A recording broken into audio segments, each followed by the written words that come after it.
Turn by McKenna!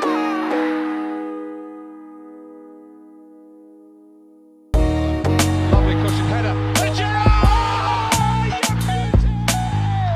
What a head, son! What a head!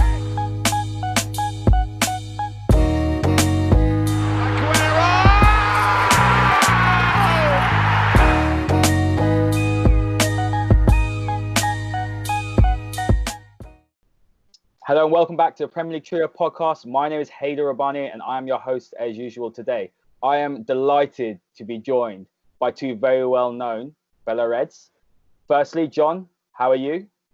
Hello, mate. Yeah, very well, thank you. Yeah, enjoying my day off work today. Nice one.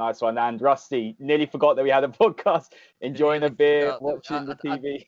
I had a podcast earlier with all for United.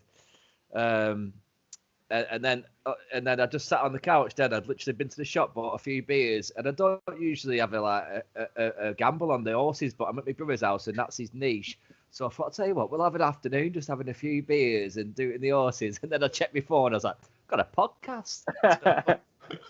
That's so funny. I love it. So a little bit about John. John writes for the United Stand. He's got a really big following, and Rusty is the man behind the excellent YouTube channel, Eat, Sleep, United, Repeat. So if you haven't seen that, we'll chuck in the @handles at the end of the video, and you can definitely subscribe because they're two really great guys to follow.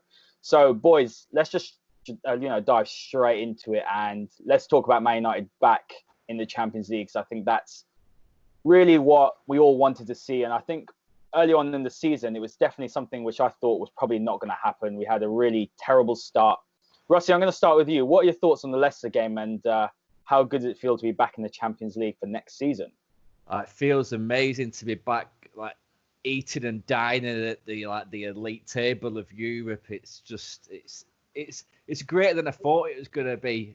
You know, I was like immediately on YouTube and finding the Champions League anthem and like listening to it. I think I can't wait till Tuesday or Wednesday night when that happens again.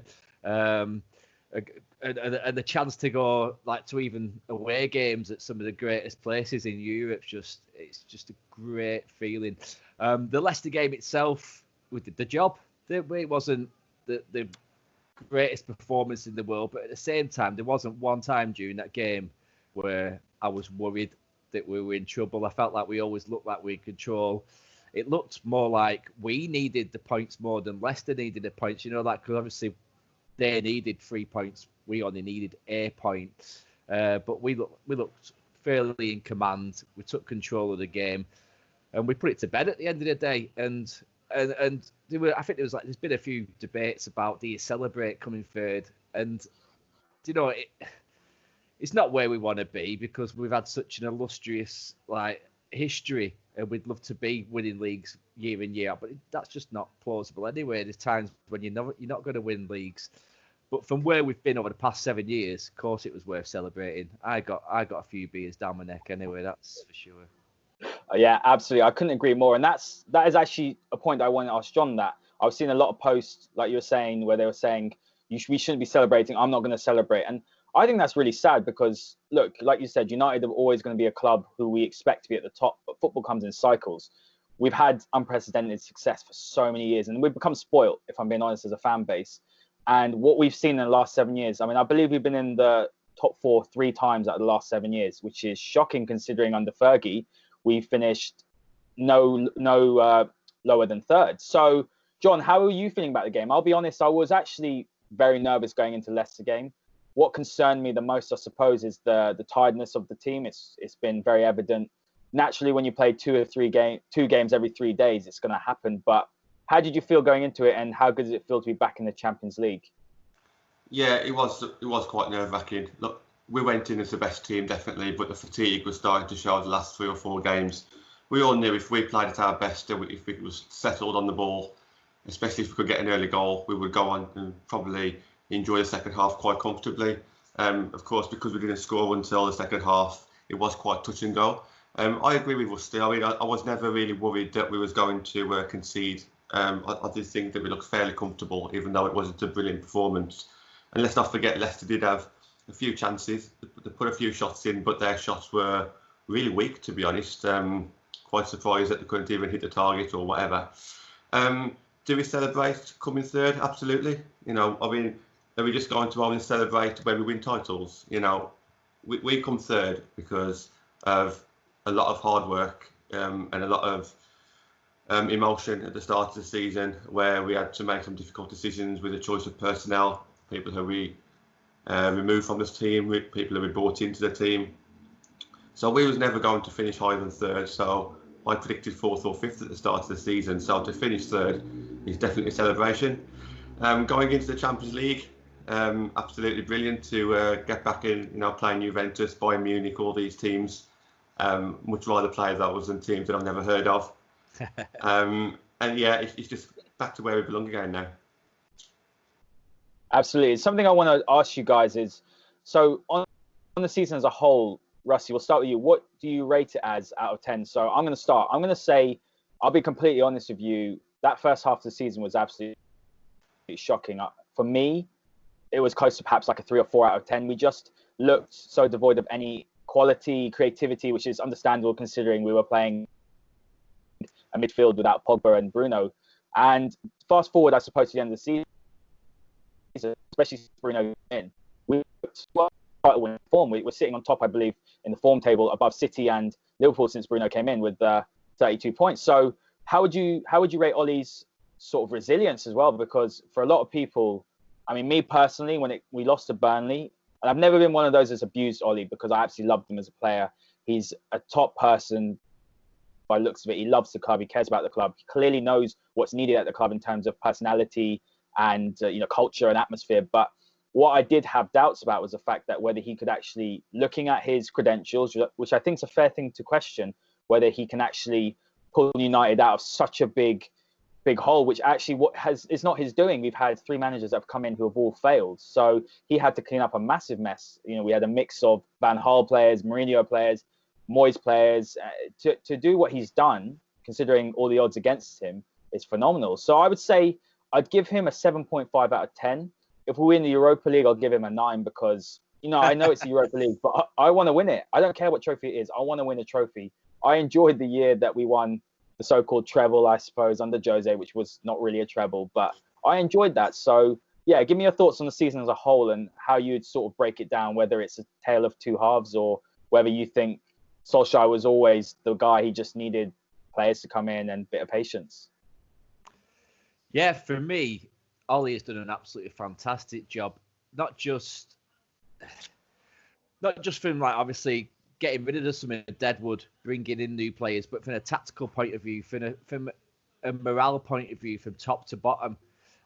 People don't like comparing him and Alex Ferguson, which is fair enough, but I don't think when people are comparing him, they're comparing him as like this great and this great. They're comparing him in like similarities. The fact that he loves the club, he understands the club, he understands what goes into the mechanisms of the club. And I think for the season on the whole, yeah, it was a tale of two halves. The first game of the season got us all a bit excited, a bit giddy, expectations through the roof. You know what I mean? 4-0, but we got brought back down to earth really quickly with a draw against Wolves and then a defeat against Palace. And then between then and December, it was just a monumental struggle. Some really bad defeats, Watford, Burnley. But then December came and we started to pick up a little bit, beat City. I think we lost against Arsenal. And then obviously that's when the second half of the season comes in and Bruno, I've said it before, he came in it's quite apt, he came in like a vaccine for a virus. He was just absolutely Maybe amazing. He can fix COVID. Yeah, I reckon he's that good. He could do, mate. Overall, if I was going to give Ollie a mark out of 10, I'd give him an 8.5 right now, just for the way he's turned around the fortunes at Old Trafford and the way he protects players and looks after him. You know what I mean? He's very much of the ilk of Fergie. You know what I mean? He'll give him a bollock in the change room. He has got a bit of bite to him. But if the media or anybody else comes at him about the United players, he'll defend him to the hilt. And that's what you need from a manager. You want to know that they've got your back. So 8.5 for Ollie. And our season as a whole, a 7.5. But yeah, that could go up over the next 3 weeks, both of them. Absolutely, that's a fantastic answer, and I completely agree with you. The arm around the shoulder. We looked at, it's such a contrast, isn't it, from Jose? I'll be honest, I was a Jose fan. I'm not one of those that's up his arse consistently. Like, there's too many on Twitter, and that's, I guess, why I want to ask John that. Is it toxic that we have this complete polar opposite? Because I'll be honest, I wasn't Ollie in from the beginning, not because I thought he's a PE teacher, because I hate that term, because I honestly had doubts whether we can win the league. If you look at, unfortunately, the Scousers at the top, they've got a world-class manager. You can't deny that. You look at Man City, Pep's a top-class manager. So do you think that it's really toxic that can't even give Ollie credit and there's an agenda, they're waiting for him to slip up? And then on the other side, there's people who are Ollie in, who are saying, if you weren't Ollie in from the beginning, then you're a plastic. Yeah, so obviously I'm a big Ollie fan, but I'm not blinkered. I can see places where he needs to improve, this, that, and the other. The fact that all the criticism that Ollie gets, 90% of it is justified. If he decides to play a 5-3-2 or a different formation, or if he continues to play players who are out of form and people criticise him, I absolutely get that. What I don't get is when he does things right or when he wins, people still can't do the opposite and actually cheer him and celebrate success. And also people who think that he was going to come in and suddenly take us to the top of the league within a season with this bunch of players. I don't know what you're thinking, because it's just never going to happen. It is going to take time. And I know that annoys certain fans, but it is. You had to change the culture of a team. And with the amount of players that he had in, who were very selfish, who weren't necessarily a proper United player, he has to get rid of those players, bring players in. That's not going to happen in 1 or 2 transfer seasons, the amount of overhaul that we had to do. So I understand the criticisms, but I also think to myself, there's a bigger picture. First of all, you've got to support your team.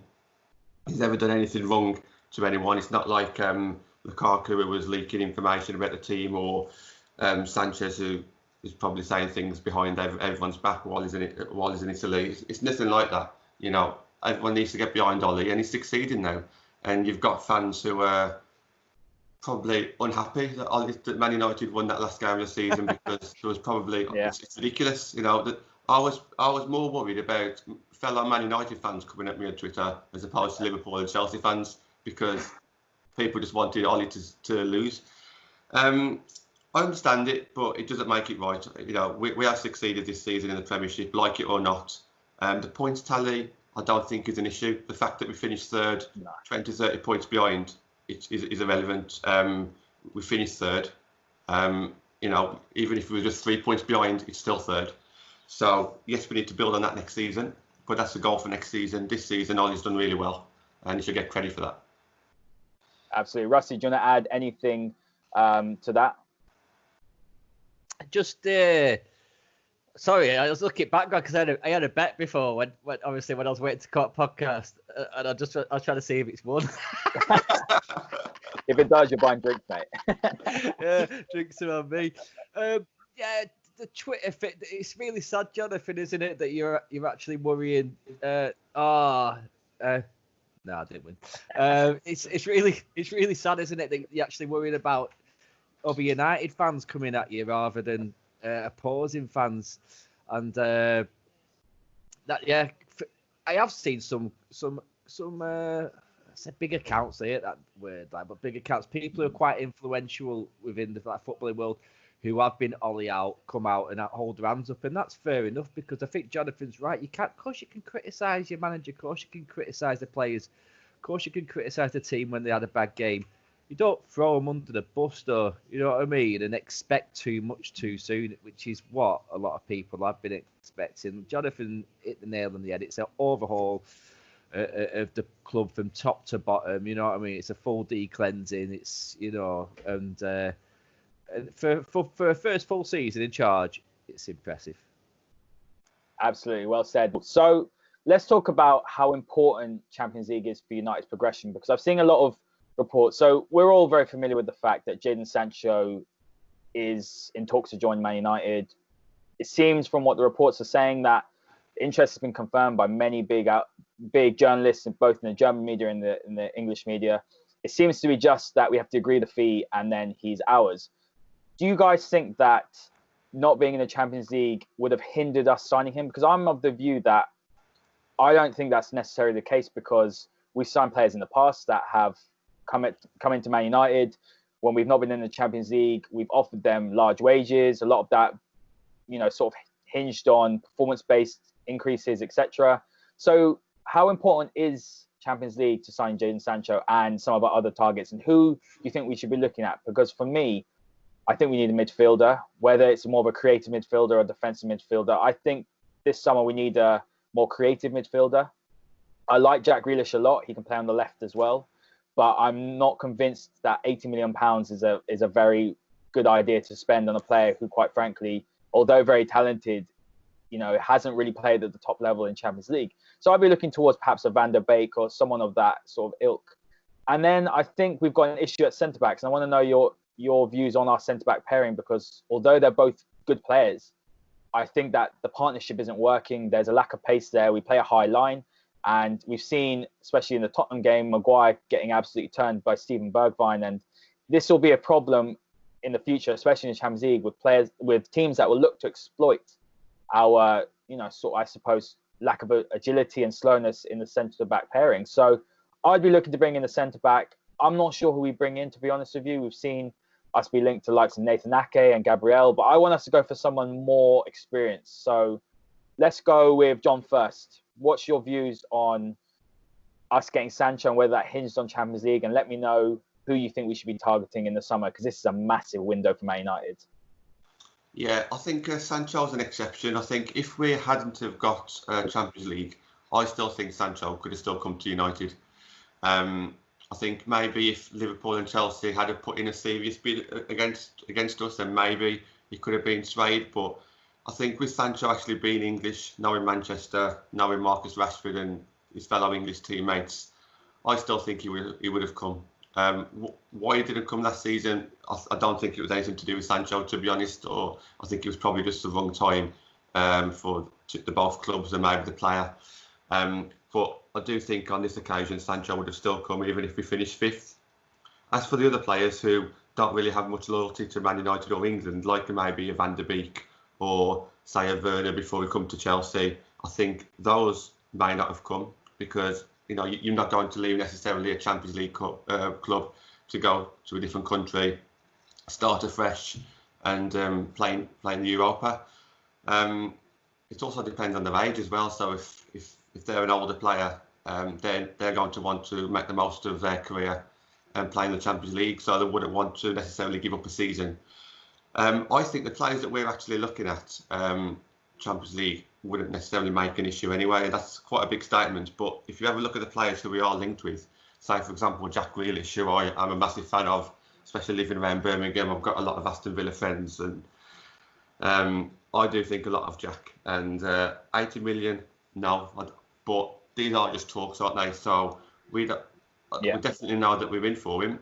I don't think there's any smoke without fire. There's a reason why his name keeps on coming up in the media. But 80 million, 70 million, 60 million, I do think that's slightly high. But on the flip side of that, we're looking at bringing in a player who can substitute Bruno, for example, or Paul Pogba. Now, I appreciate we've got McTominay, Fred, etc. But if they're not going to be able to do that job, or if Ollie doesn't trust them to do that job, then maybe you do need to bring in a player of a lot more value to make him feel a bit more comfortable dropping Bruno. I do agree that Van der Beek for say 40 million-ish is probably a better option, but it does all depend on what Aston Villa actually value Jack Grealish at. I am a huge fan of Jack, and I do think that we'll go in for him. 80 million is far too much, unfortunately, but I'd love to see him at the club.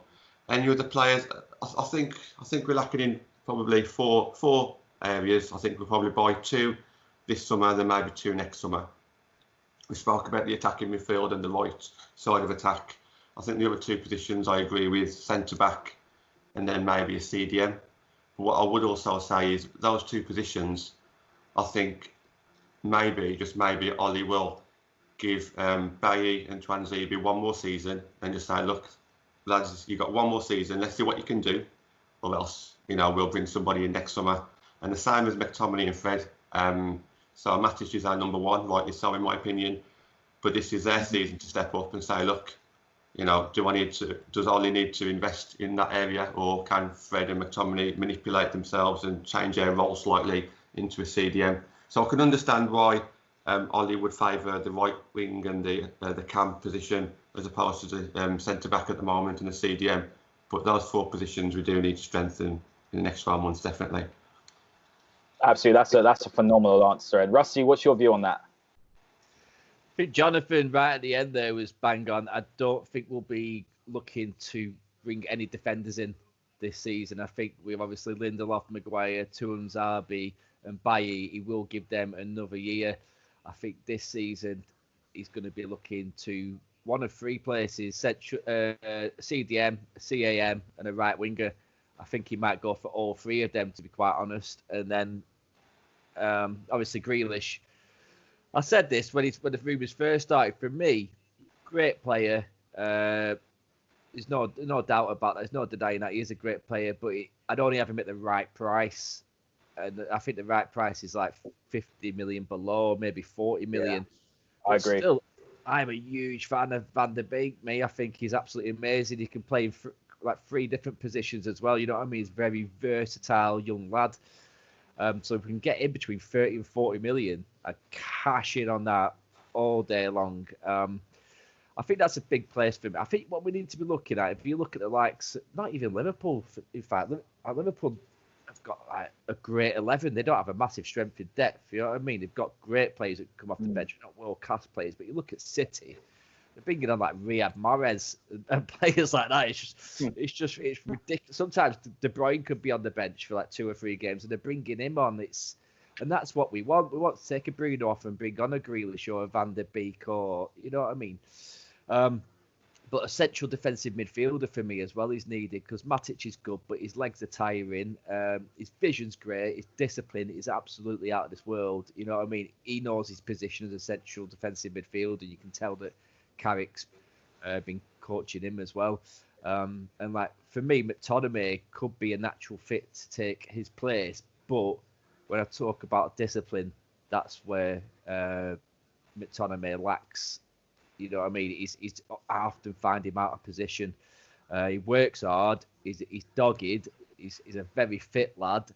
But he doesn't have the discipline to hold down a central defensive midfield position for me at the moment. So that's somewhere we've got to look at as well. But off the top of my head, I couldn't think who I'd want to bring into that position anywhere at the moment. I mean, so my sort of thoughts with it, what we're seeing, I think Thomas Partey out there is available for about 50 million euros. Yeah. It depends how you want to play, though, because I think what is clear, and I've got a bit of an issue with this, and I'll come to you later after, John, but my issue, Rusty, is that we've been trying to play out the back consistently, and quite frankly, I've been having heart attacks pretty much for the past 2 weeks. Though I want us to play out the back because that's the way, but it's quite clear that we have this inability to play against a high press. Southampton showed it when we played them twice earlier on in the season. More times against Southampton, we played them just a couple of weeks ago than we have to any other side during the restart. So my problem is that if Ollie's wanting to play out the back, I love McTominay. I absolutely love his energy, his desire. He's got a great engine. He can cover every blade of grass. I love that. He's got a great mentality as well. But if he's wanting to go defensive midfielder to be essentially the one picking the ball off the centre backs and starting off our attacks, I'm not sure he's got that passing range yet. I think he might be able to develop it. But let's say we went to this is an idea I've been toying with. Let's say we went. He's very, covers every blade of grass. Very much in the Kante mold. Do you think that having someone who's got more legs than Matic in the defensive midfield would actually cover up the lack of pace that our defenders have? Because if you look at that Lindelof, Maguire, and Matic sort of axis, it's very slow, and they're getting exposed. And I wouldn't say Matic is one of them that's the quickest. Yeah, I think you're quite right. Like one of my problems with Matic, with Lindelof and Maguire is they're very good. They're very good at the job. They know the positions well. They keep a good line. They're very well organised. I go back to that point of being disciplined again. But what they're not very good at is they've not got much pace, and they're not very good when players with pace and high press come at them. Especially when players come at them at speed, they just look lost. Something that's going to have to be worked on during pre-season.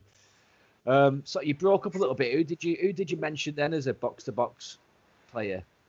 And more of a defensive mid, it would be Thomas Partey from Atletico. Yeah, Thomas Partey, indeed, from Leicester would be an ideal fit as well. For me, there was a point I was going to make there, but it's just clearly gone straight out of my head. So I'm going to pass it over to Jonathan for a second. Let's move on to John. John, what's your thoughts on that position? And also, do you think that we need a bit more depth at left back? Because we've seen that, surprisingly for me, when Luke Shaw hasn't played, I'm like, wow, we've actually missed him, which is something I never thought I'd say, to say that he's so integral to Man United's attack. The way he overlaps and gives Rashford that space, pulls a man wide, allows Rashford to go cut inside and be more effective, inside channel between the right back and the centre back. So talk to me about the defensive midfield position, and then would you look to bring in another left back as well? Because I think that I like Brandon Williams on the right, if I'm being honest. I like him as a backup to Wan-Bissaka. I'm not sure with a right-footed left back. I've never been a fan. I'm always one of those that's quite traditional. I want a left-footed left back, a right-footed right back. Yeah, I think regarding the CDM role, I think it's very interesting that McTominay and Matic have both signed a new contract in the last 6 weeks or so. So I think Ollie obviously recognises that both of those guys are going to be there for the future. But I think there's supposed to be like a transitional period there. I don't think you'd give Matic 3 years, because that's a big contract for that age. So I think Matic is supposed to be there for maybe one more season and then start kind of passing the torch to somebody. I think in Ollie's head, he'd like that to be McTominay, because I can't see any other role in that starting 11 that McTominay can get into. Obviously, it could be a box-to-box, but with Pogba and Bruno being in that team, or potentially a Grealish or a Van der Beek, he's going to slip down a pecking order. So I think in an ideal world, McTominay would grow into that role, but he's just not there yet. Thomas Partey, for that kind of money, I think it would be, I wouldn't say a steal, but I do think that he would be probably a better fit into that role. He's obviously on the move. Arsenal's heavily linked with him pretty much for the past 3 or 4 months. I've seen something else in the last couple of days, something along the lines of 25 million plus a player. So he's there for the taking. But so was Werner. Werner was there for the taking, and it just makes me think that is Man United, whether it be Ollie or Ed Woodward, actually going to make as many signings as we probably need this summer. It does make me think that maybe not. But as for Partey himself, yeah, I would like to see him join. I've only seen him a few times. I'm not going to say I know a huge amount about him, but the games that I have seen him in, he does fit that role quite well, and he adds depth to that central defensive role more than what we've got at the moment. Left back, if you'd asked me maybe about just during lockdown, I would have probably said no, we've got no issues there. I'm a huge fan of Brandon Williams. I was lucky enough to watch him a few times at Leigh Sports Village for the under-23s, and I love watching him play, I do, but I think at the moment he's just levelling out. So he started off in the senior team very, very good. I think a lot of fans actually wanted Williams to start over Shaw coming into December, January time. So let's not forget Williams has come a long way in a short time. He's playing in front of 500 people literally just 9 months ago, and now he's playing in a senior team that's made Champions League. So well done to Brandon, first of all, but obviously his consistency is not there yet, as you'd expect for that age group. I also agree, yeah, he could play right back, but that will obviously then maybe stunt maybe Ethan Laird or Diego Dalot. I'm not too sure what's going on there. I think Dalot is definitely off, in my opinion. I think, sadly as well, because I'm a fan of his, to be honest. Yeah, me too. Yeah, I don't understand. He seems to be frozen out a little bit, and I'm not sure whether it's. I don't think it seems like an attitude thing, because he seems like a hard-working lad. Maybe it's an injury record thing, but the fact that Fosu Mensah has just come straight in after 3 years in the wilderness and on loans and injury, that's very telling, isn't it? Yeah, I think so. I think you're right. I think a lot of fans, unfortunately, think that Delor's on his way out, whether that be this summer or next summer. And yeah, you have got Fowler who can cover full-backs, and also Ethan Laird, who's potentially going to come through as well. So, again, is it a priority this summer? Probably not, but going forward, it is a role that we need to be looking at covering, definitely. Absolutely. Rusty, you've got anything to add, and you remember? Yeah, do you know, like, have you heard the rumours from Build Sport saying that Thiago Alcantara is available for less than £30 million? If he is, go get him. What a player! Yeah, Go get him now. That'll just deal with that. That'll deal with him and Matic could like play that role between themselves all season long and rest each other, rest them like could play like one for like 3 games, 4 games, and then play the other one.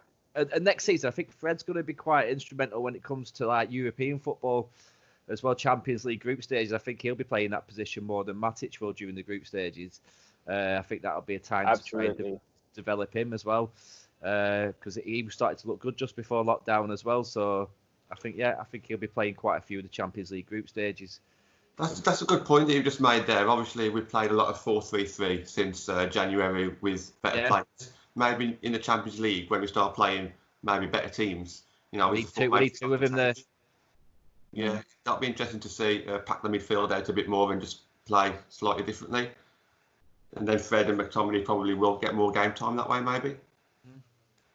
Yeah, absolutely. I want to talk about Fred because when we move on to like the player of the season, for me, as Rusty said, up until lockdown, he's had a really good season. I can't remember a Man United player that has turned it around so dramatically from being awful, quite frankly, in his first season to being United's best player. And I think what we've seen, though, unfortunately, is what's diminished his, I suppose, his improvement is the fact that once we've seen Pogba and Bruno come in, actually, we just look a different team. And while Fred has been excellent, he doesn't have the ability or the quality to be probably in that bracket with Bruno and Pogba. And for me, if I was going to pick the player of the season, it's a really tough one. It would be down to probably 3 players.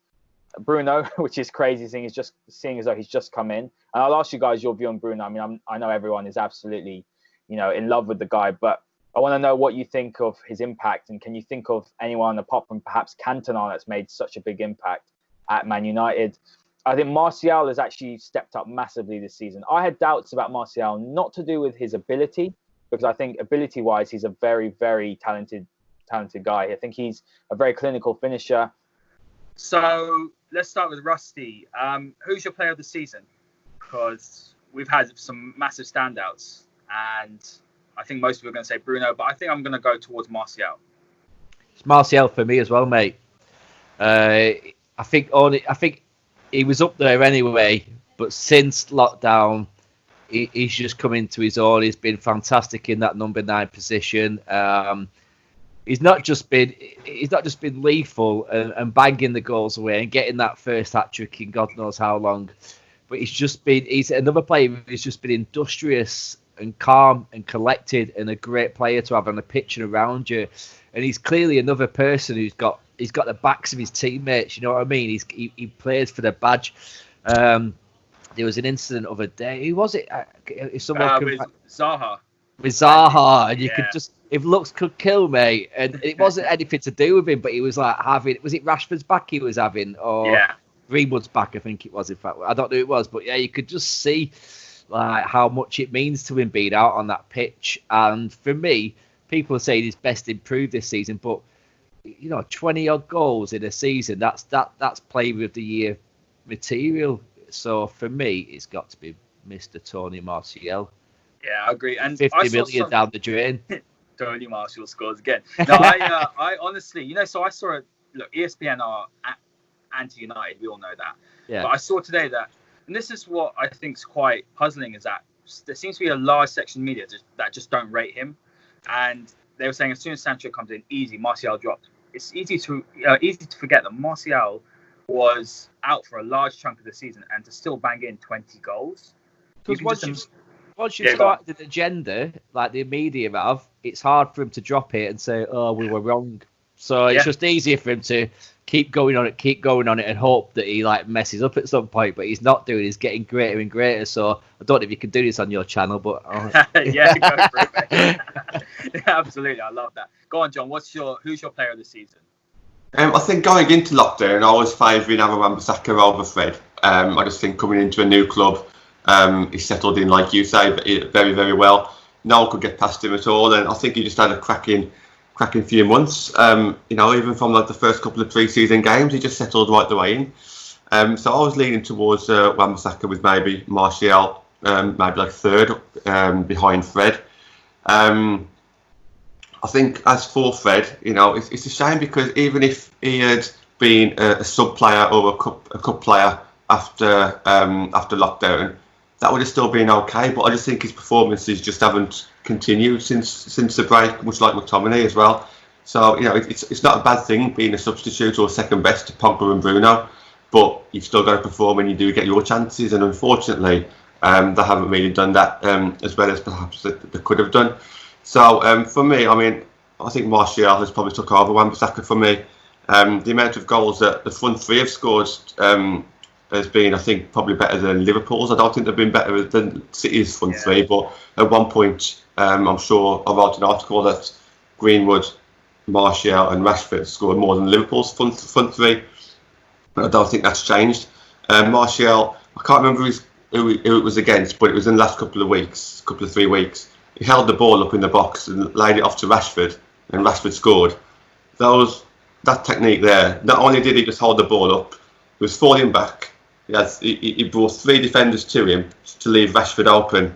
Just little things like that no one really praises him for, but any other striker probably wouldn't have been able to do that.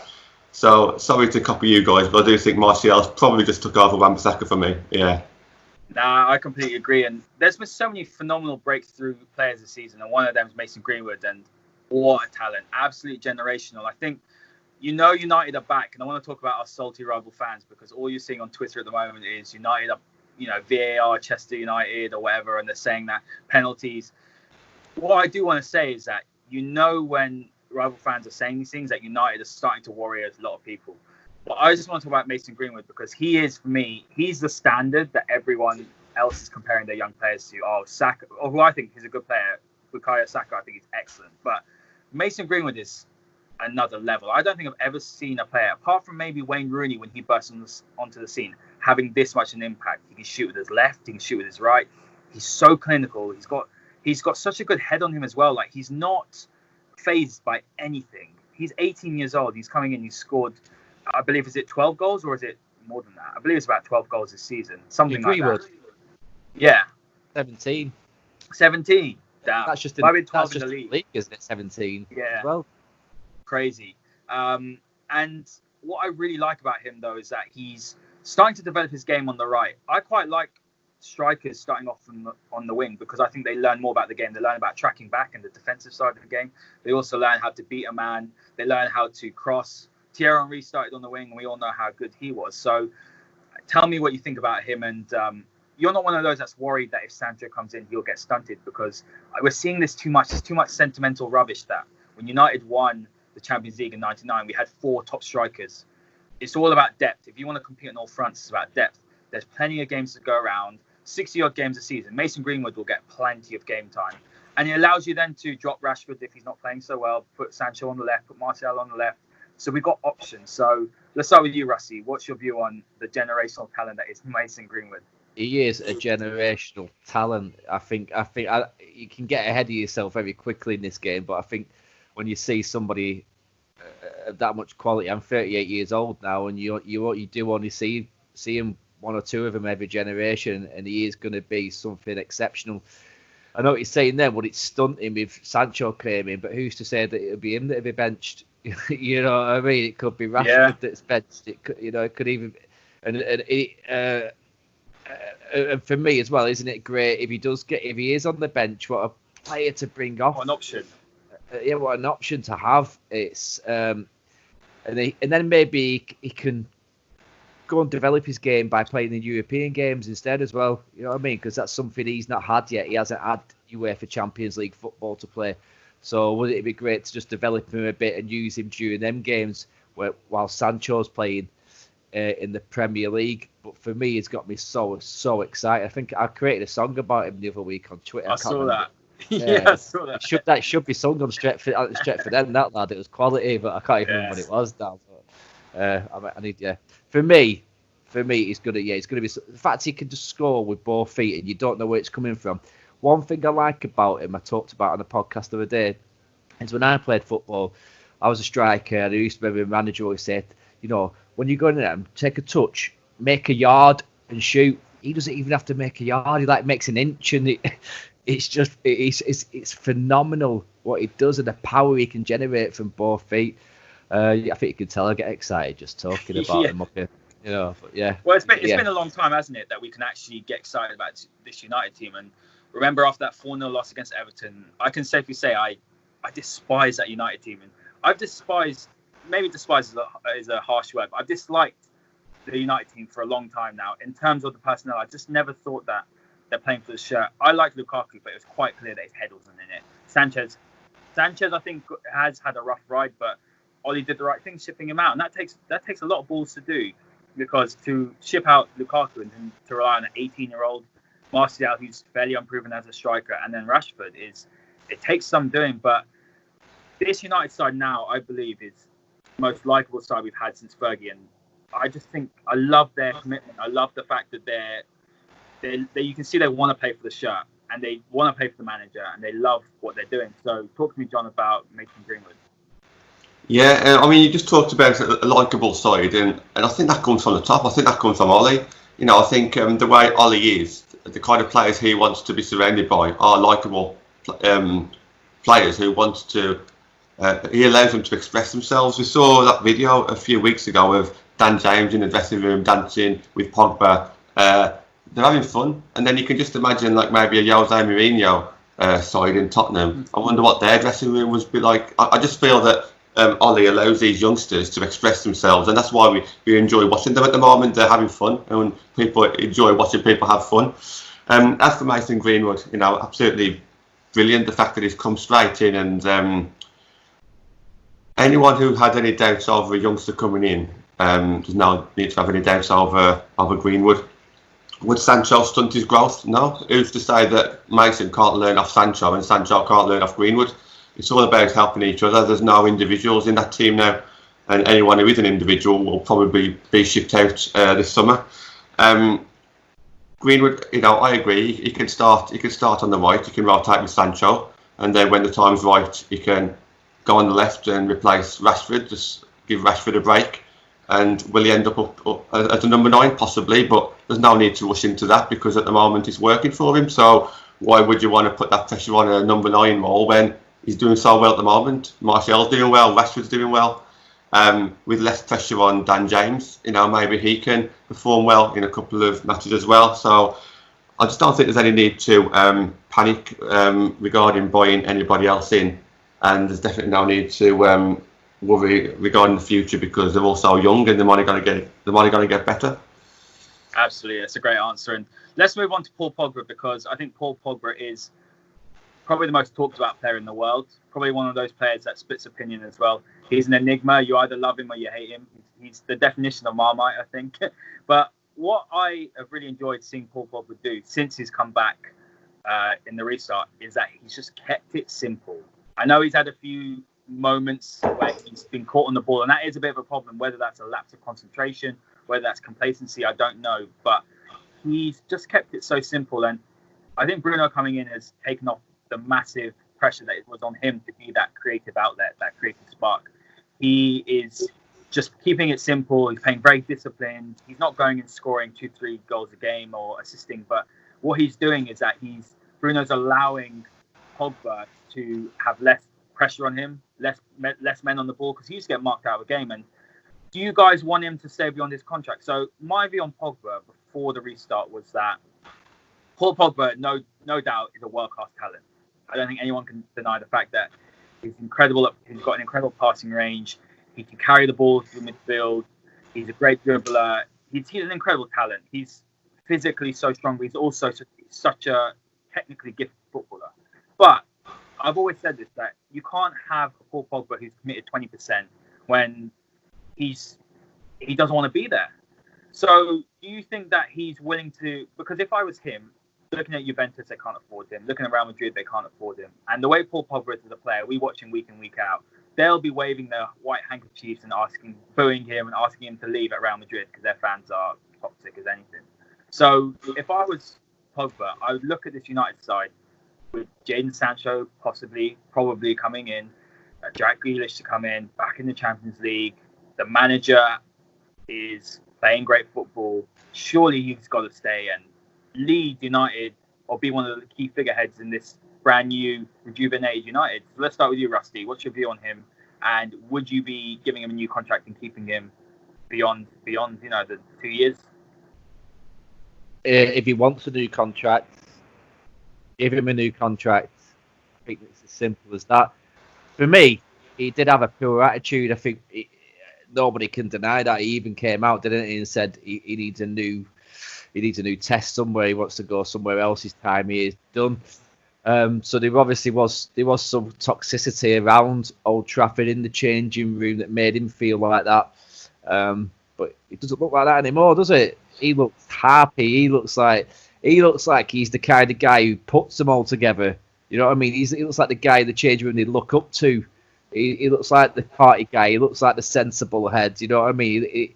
He's only young, but he's 26, is he? 26, 27, yeah. He looks like a father figure to him as well. They look up to him. So for me, add that to the fact that he's a phenomenal talent, then yeah, give him a contract, make him stay. I think the fact that he's sat from the sidelines with his injury during December, etc., and he's looked at Bruno coming in and seeing what's happening, that's it. Him excited.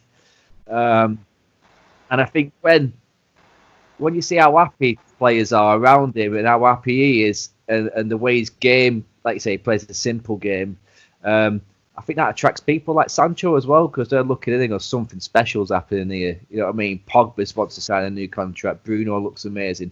I want to go and play there. It looks fun to play there. Looks exciting to play there. They look like they're going to win things, and I think Pogba's been a big part in that. I do like the way he's tracked back a lot since lockdown as well. When things haven't been happening, he's been like, "I'm going back. I'm going to get that ball off you, Harry. I want it because I want stuff to happen right now." And sometimes he's been caught on the ball doing that, and it has been a bit foolish of him. But 9 times out of 10, it's helped us get on the pitch a lot quicker, and I've really enjoyed watching that. So for me, please, I hope he stays, and I hope he can become a legend at Old Trafford. Absolutely, I think it's a lot of people are saying that he didn't want to come back. He only came back for the money, but you listen to the quote. It's definitely one is unfinished business for him, because the way he left, he was the one that was meant to take over essentially from Scholes. That was what was sort of protracted, and whatever happened between him and Fergie. It was unfortunate, but he's come back. It's clear that he has the hunger for a challenge.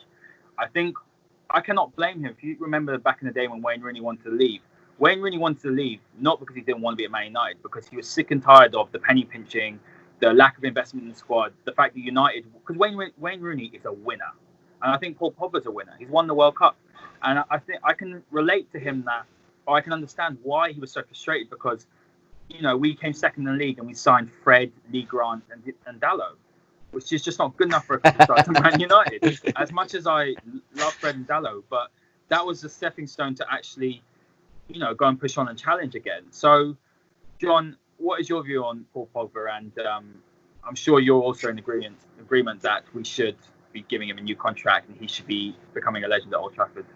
Yeah, I agree with everything that you both just said there. I think what you just said regarding him joining United, I think that leads on to what I was about to say as well.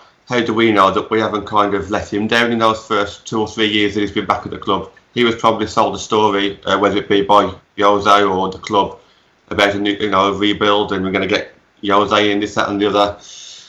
And it's not worked out, has it? And I don't think that's any fault of Pogba's. Obviously, you could argue the fact that if Pogba played better, then maybe we would have moved third up the league, but I don't think so. I think Pogba's done as much as he could probably do with the players that he was playing with as well. Don't forget,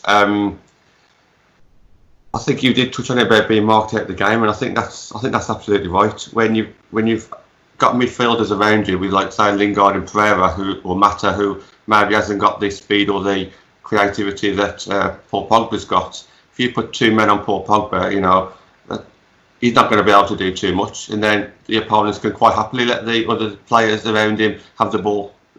And so I think Paul Pogba has been harshly criticised, unfairly criticised.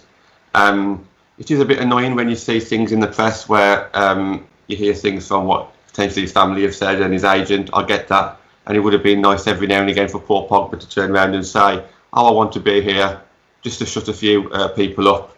Yeah, his brother needs to shut up. He's a real pain in the arse, isn't he? Yeah, and it's a shame. But I know that Paul Pogba said about a year ago the reason why he doesn't speak up is because if he speaks up once, then he's got to always speak up, or else people will just think that it's not true else. So I understand his logic behind it. He just wants to keep his head down and just make, he's got to get talked about no matter what. For the future, I mean, it does look bright, doesn't it? I mean, we've potentially got the best forward six, in the league if Pogba does stay, and especially if Sancho joins as well. So I think the future is bright, and Pogba will, as you mentioned, he's happy there now, so I can't see him leaving. Just want to say one more thing on Pogba, in fact. He is a world-class player. We'll talk about being legendary and being reminded of that in like 20, 30 years' time. I think he has to cement himself at one team to do that. If he keeps being like a journeyman, doesn't matter if you won the Champions League and World Cup and whatnot, you won't be remembered as somebody being iconic. You won't remember as being one of the greatest ever. You won't come up in them kind of conversations. And I think if he stays at United and puts in a good 6-9 years and walks away with Premier League titles and Champions League titles to go along with that World Cup he's already won and the titles he's won at previous club before, then that's when his name will be remembered forever. So big chance for him, big chance. Absolutely. You look at the way Ronaldo is remembered. He was here for 6 years, but he's revered, and that's the thing about Man United, and that's what Pogba has to remember, that Man United is a special club. There's not many clubs in the world that like Man United, where the way that we sing about our legends, the way that we still remember them, the way that they're revered, I mean, it's almost godlike status. So, yeah, I completely agree with you both. If you said to me before lockdown, should we keep him, or even beginning of the season, I would have said we should have kicked him out, because we need people committed to the cause. But when you think about it, how much is going to cost you to replace Paul Pogba? So much money. And is there any player out there who's as good as Paul Pogba? I would argue that De Bruyne is the player I think he's better than him at the moment, but Pogba he's got a high ceiling in my opinion, but we're never going to sign De Bruyne, are we? So replacing him would have been a problem. So no, I completely agree with you both. So let's move on to my final point, which is, actually no, I've got 2 more points, but let's move on to David De Gea first, and then we'll move on to what we need, what will be a minimum requirement next season. But David De Gea, this hurts as if like I'm watching, I don't know, just like my brother or something just failing, and it hurts when David De Gea makes a mistake. When David De Gea is in this sort of form, it hurts more than any other player. And the reason why for me, and I think for a lot of United fans, is David De Gea has saved our skin probably more times than we can count the last 7 years. A club the size of United shouldn't have a player like David De Gea being player of the year, their goalkeeper every single season. That's not good enough. That's telling you that the outfield players are not doing enough. He could have moved to Real Madrid. He could have gone back home to Spain. His girlfriend's not here. He could have gone and left us basically in the crap. And the hard thing to see now is that I do think that this is a decline. I don't think it is just a simple blip in form. It's been 18 months now since the World Cup. And what we've seen from De Gea is he's starting to cost us points in crucial games. You look at the Chelsea game. I mean, that was shocking. I've got a bit of a theory for this, that David De Gea was so good that at such a level which no one could reach, that it's natural that he's going to decline a little bit, right? You can't sustain those levels of crazy standards and incredible saves for that long. But my problem with him is that he's so used to making save after save after save. But now the fact is, Ollie's got a midfield that can control the game, that can, shut teams out. So now what you're seeing with De Gea is that he's having these lapses in concentration where he's having not much to do, but when he has, he's making mistakes. So we'll start with you on this one, John. Are you of the view that we should be moving towards a Dean Henderson next season? So I'm not sure that he's ready. I think he's got some time. 1 more year on loan. I still think he could do a job, but he's too good to be sitting on the bench at Man United. He deserves to be playing week in, week out. He's clearly Premier League quality. For me, a goalkeeper does peak a little bit later, they have got longevity in their game. Look at the likes of Buffon, he's playing till 40. So I think Dean Henderson's got plenty of time. Buffon's actually 169. Yeah, he looked great, like honestly. But do you think that we should be giving De Gea another season, get Dean Henderson playing regularly again at Sheffield United, and then be bringing him the season after to challenge De Gea, or are you of the view that De Gea's time is up and it's time for him to go? I'm fully aware that De Gea is on the decline and is making too many mistakes. However, to bring Henderson in, I think he's it's still a risk. And you could argue, yes, playing De Gea is a risk, but at least you do kind of know that De Gea is a Man United goalkeeper. You've had him for so long. You know that he's going to make world-class saves as well. I don't think there's any rush to bring Henderson in, and I know a lot of people would agree with me with that. And Henderson hopefully will be our future number one, but it's still to jump from Sheffield United to Man United is such a huge jump. It's not just for one game. We're talking about once he's in, hopefully he'll be in for 7 to 10 years. I still would like to see a bit more of Henderson, whether it be Sheffield United or somewhere else. Probably Sheffield United, because they're still a good team. It's a tough one because I know that the game hasn't performed as well as potentially he could be, and I appreciate that he's lost at some point. But I've always said with De Gea, he's hot or cold. He's never average. He either makes world-class saves or he lets in goals. But let's not get too blinded to the fact that we have only conceded about 35, 36 goals this season, which is, I think, 2 more than Liverpool, 1 more than City. He's broke Schmeichel's record. The defence has got better. I know that we're still making mistakes, but I don't necessarily think that our goalkeepers and our defence is a huge problem. Not when you look at the numbers. I think our huge problem this season has been not scoring enough goals. And as soon as Bruno came in, obviously that's changed. So going into next season, when we have already got Bruno and potentially get a couple more attacking-minded players, we will start accumulating more points. So for me, I think let's keep De Gea for one more season. I know it's going to be frustrating, but there's no reason why we can't just get Romero to play a few more games and push De Gea a bit more. It's just a shame. It's just a shame that the wait is kind of ending at the moment for De Gea. Yeah, it's kind of, in a way, he's in a position where he could be tarnishing his legacy, because his legacy, I mean, I think everyone will say that he's been out of this world, but a lot of young fans will start to remember that, although he was so good. And that's where I'm thinking about that ruthlessness that we need, which Fergie had, where Beckham was in his prime, but he got rid of him. And there's other players he's done that with, where, okay, he might have had a problem with them, but he's never been scared to make that call. I think Ollie's shown you can make that call with Sanchez and Lukaku, but this is a massive call. So what's your view on it, Rusty? I'll defend De Gea to the hilt, boys. I think keepers are put in the spotlight way too easily for making mistakes. We've got a new coaching, haven't we? A goalkeeping coach, Richard Hartis. So whether or not there has been a few mistakes, whether or not it's something to do with the coaching from Richard, I don't know. I don't know Richard well enough. I've not seen him coach, but obviously that's something you can look at. I did like your theory, the simple fact that we have been under a lot of pressure over the past 5-6 seasons, and now we're a bit stronger in the back four, and he is having less shots at him, and maybe he does lose a bit of concentration. That's plausible to think about. But for me, 13 clean sheets this season, the third highest in the Premier League, just beat Peter Schmeichel's record, albeit with a lower average per game. Quality like that, class is permanent, form is temporary. He'll shake it off for next season. I am 100% sure. He's a world-class goalkeeper, and I'm 100% behind him. I want Dean Henderson in. Don't get me wrong. I do want Dean Henderson in. Maybe another 12 to 24 months before we bring Dean in. I want to see a bit more from Dean Henderson first before I put him between them sticks. But for me, because David does want to go back to Spain. He wants to finish in Spain. Everybody knows that.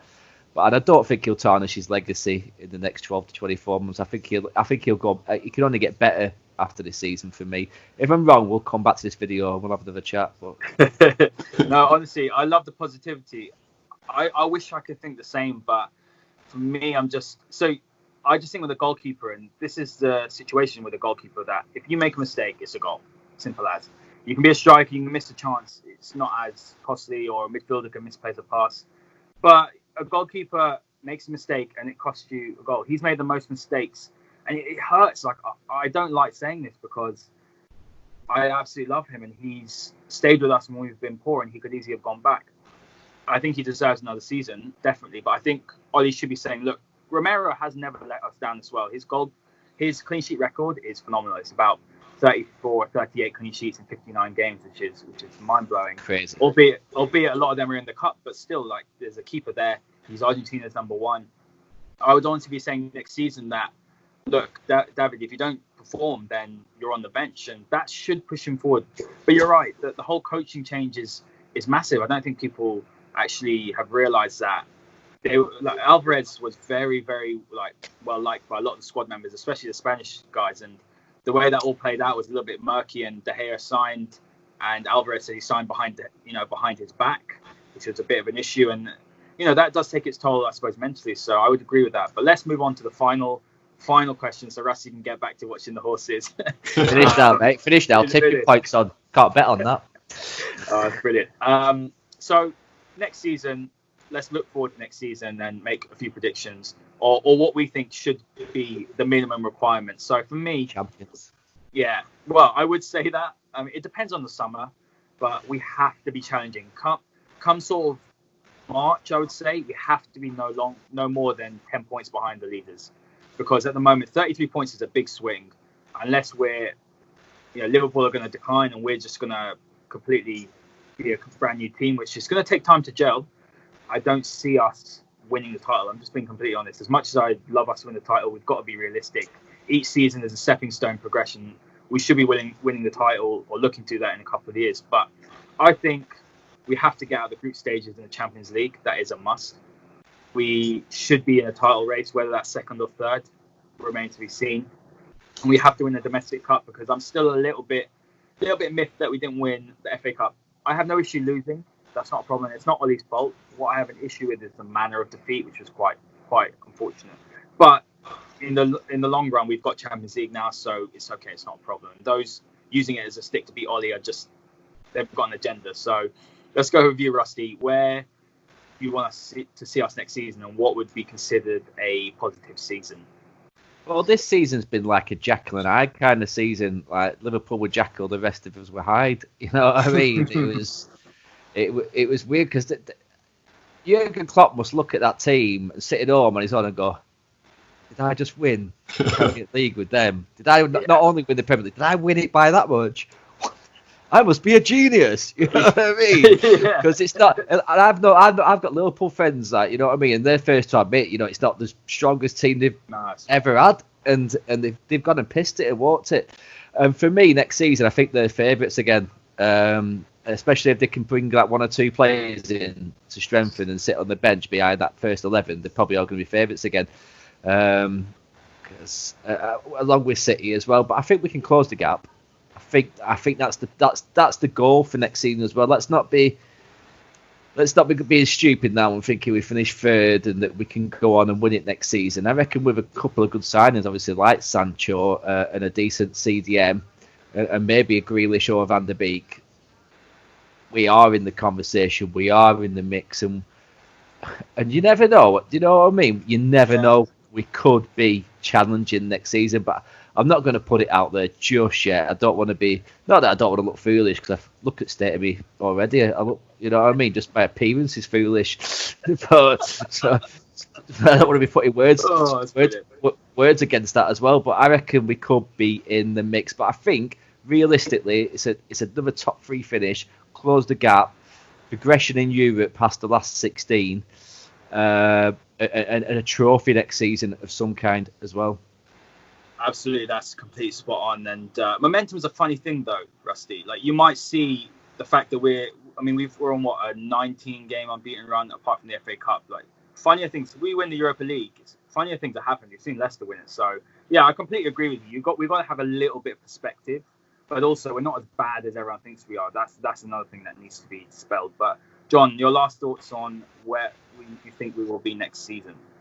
Yeah, I think that's quite realistic what Rusty just said, to be honest. Look, if you say to me we can get another third place position next season, but then the season after we'll get the title, I'd take that. You know, I think it is. We are probably 24 months away, but that doesn't mean that we have to disregard the next 12 months. You know, it does take time to bring players in and then obviously get that chemistry together.